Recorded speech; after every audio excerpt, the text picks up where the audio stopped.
This one from Jose Francisco Rosado. Hello DFT, many thanks for such amazing content. Regarding FSR 3 on consoles or even PC, I cannot accept a future where half the frames on my TV aren't quote unquote real. Devs are relying too much on this reconstruction and frame gen tech to a point where it will be pretty hard to distinguish raw graphics engine and hardware power from this AI stuff. I prefer a 30 FPS game that makes me wonder how they achieve such a beautiful picture. Hellblade 2, he's cited as an example here, rather than simply saying, quote unquote, oh yeah, they use FSR/DLSS. Hey, hello everyone and welcome to Extreme Graphics Tech. My name is Angelo. And well, today this is a very improvised video. I just needed to vent this out, okay? I'm a big follower of Digital Foundry, many other tech channels, but in this case, I always watch the podcast that is released to non-patrons on Monday on YouTube channel, right? And I always like to hear what people have to ask and the topics and everything else, right? And there was one question in today's podcast. Well, I think it's from Saturday, but it's released to everyone today. That, really struck a nerve on me. Because in this channel how many videos I have dedicated to DLSS, FSR, frame generation, AI, and comparison, showing the benefits, saying why I think it's important, why I prefer DLSS, and so on. And don't get me wrong, I don't have a problem with anyone just saying I don't want to use it or I prefer my raw pixel count coming straight from the engine.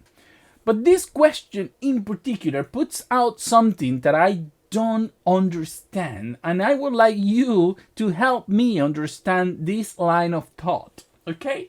Let me read the question and let me be clear here. I'm not trying to roast, I'm not trying to attack or anything at all the person doing this question, okay? And I don't think he even gonna know that I exist, but so the question is this. I'm going to read it from the podcast, right? Richard is right now presenting it on a screen. I'm not going to put it here because I don't want to take advantage of what they say. But here is what this person is asking, okay? Hello, DF team. Many thanks for such amazing content. Regarding FSR 3 on consoles or even PC, I cannot accept a future where half the frames on my TV aren't real. Let me just wait for the next part of the question because developers are relying too much on this reconstruction and frame generation tech to a point where it will be pretty hard to distinguish raw graphics engine and hardware power from this AI stuff. Okay, so the reason I wanted to talk about this is because I cannot understand this line of thought at all, and because he is explaining it and contradicting himself, okay? Because what is happening here is that he says he cannot accept a future where, this whole AI stuff is taking control and half his frame are fake frame or aren't real. Let's start to define what's real exactly. There is nothing real when you play a game.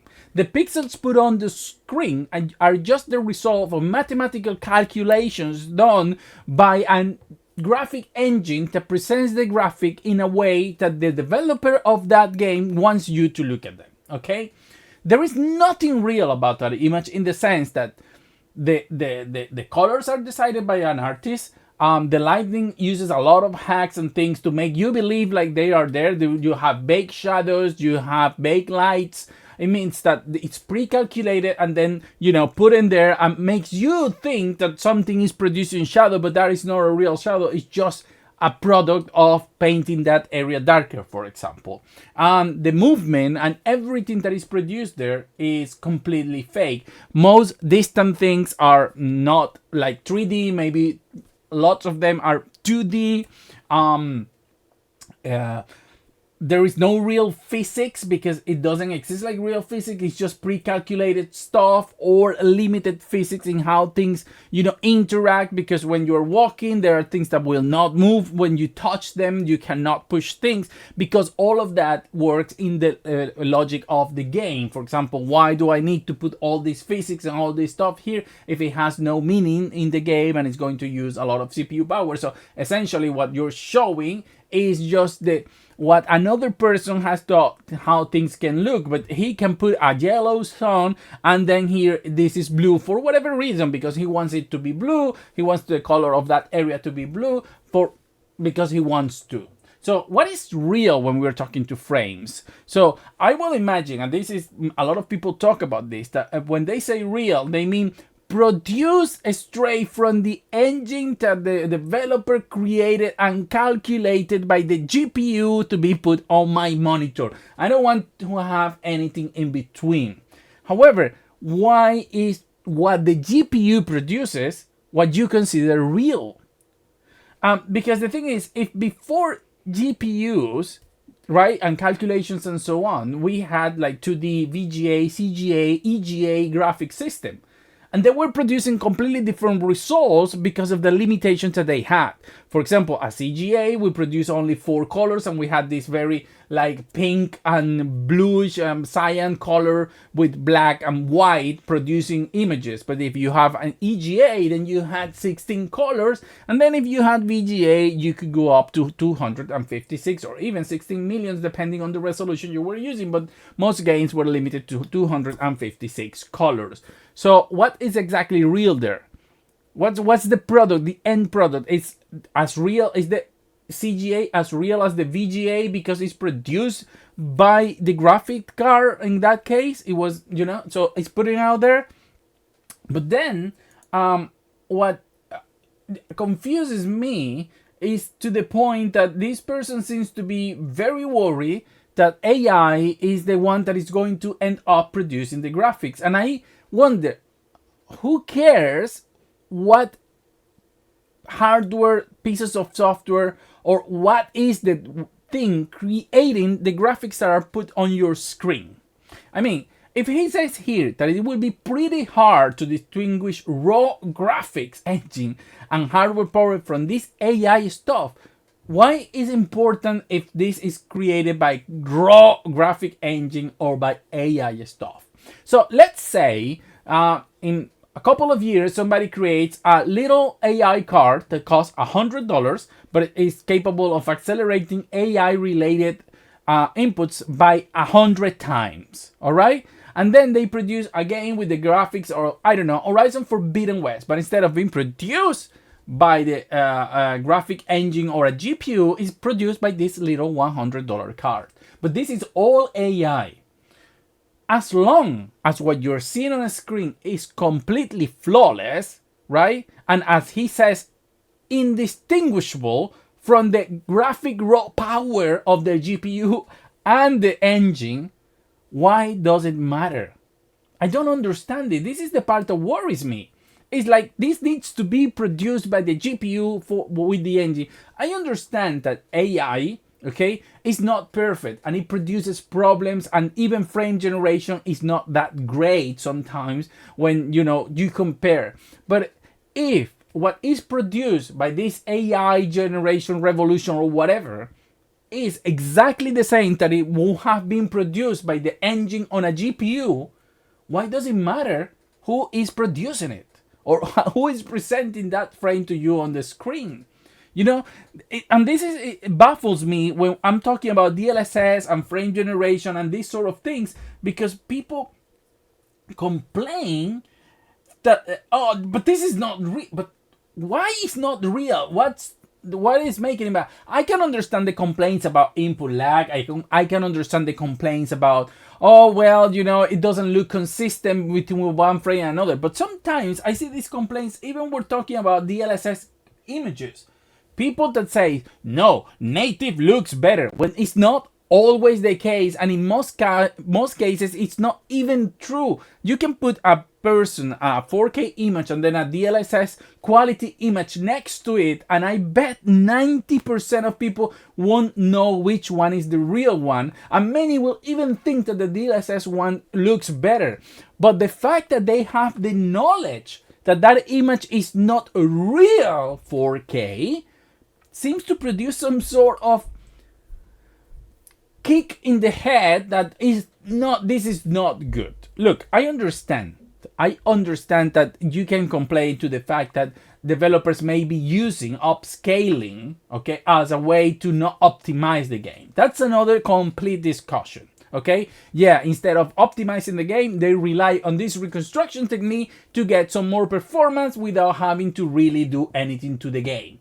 I understand that discussion. I agree with you when that's the case, which is hard to prove because we don't really know. Okay, we are not the developers. But I bet there are many cases that work like that. And that's fine. But it's one thing to say the developers are using this to, like, not optimize the game. And another to say the developer is using AI to produce my graphics and I don't like it because they are not real engine. This is not true pixel or true frames. And that's the part I really baffles me. Why does it matter so much what or how that frame you're looking on the screen is created? Why some people feel like this person even goes to say, and let me see, because there is a third part to this question that, as I said, is really, I don't know, guys, it really baffles me. I prefer a 30 FPS game that makes me wonder how they achieve such a beautiful picture, Hellblade 2, rather than simply saying, oh yeah, they use FSR DLSS. What does that even mean? So, if you prefer to play a 30 FPS game because it was completely produced by the GPU and so on, but if the same game was running, let's say at 60 FPS thanks to DLSS, then that wouldn't make you wonder so much because it's not limited. So it's exactly the same game, just that now it's double the frame rate, or maybe instead of 1080p is running at 4K DLSS. But that is not magic. That's not nice. It's the exact same game, just looking a little bit better because you can access to this frame generation, frame AI system. But let's go even further and say that those 30 FPS that you're playing is not even produced by the GPU at all. Everything is AI produced by some new and great algorithm, and you are using this by the power of the new Unreal AI engine that doesn't need a GPU to work, and it looks exactly the same as it would if you had a $1,600 GPU. Why so important? Why the use of FSR or DLSS has to lower your enjoyment of the game? As long as it runs good and it looks good, why is that so important to so many people? I don't understand honestly. I'm not saying this, as I said, to roast this person. I just need to understand this line of thought. And I thought, well, I'm going to share this because when I heard this question today, when I was watching on the show, it really baffled me. This thing, I honestly couldn't understand why people think like this. Why does it matter if it's a fake frame? I can understand the criticism to the bad things that it could bring, like they are not consistent, the input lag, or maybe it's not so good. That's all fine. But does it matter if it's a frame generated by AI or by a GPU? Let's say if you could play something like Horizon Forbidden West with a GTX 750 Ti. And then the rest of it you can upscale to 4K and look at as good as a 4090, but by using another card that is AI assisted. Would that bother? Would that be worse than playing on a real 4090? So how this work exactly? I don't understand it, and I ask this question honestly. So if anyone out there that sees this video want to answer me, please do, because I really need to understand this line of thought to maybe produce videos or talk to you too when I produce the videos, because I can't rationalize it. And if you are not of this line of thought, leave in your comments below. What do you think? What do you think people is make such a fuss of something like this, when at the end of the day what is important is what you see on the screen and the way it reacts to your inputs. That's all I care. I don't care how it's produced or by what piece of hardware, if it's AI or not, if it's GPU or whatever. Can you please give that, make a comment about, do you care? Is this important for you? Is all about raw power for some reason? I don't know. I'm missing something here. Please let me know in the comments below. And as always, see you on the next video.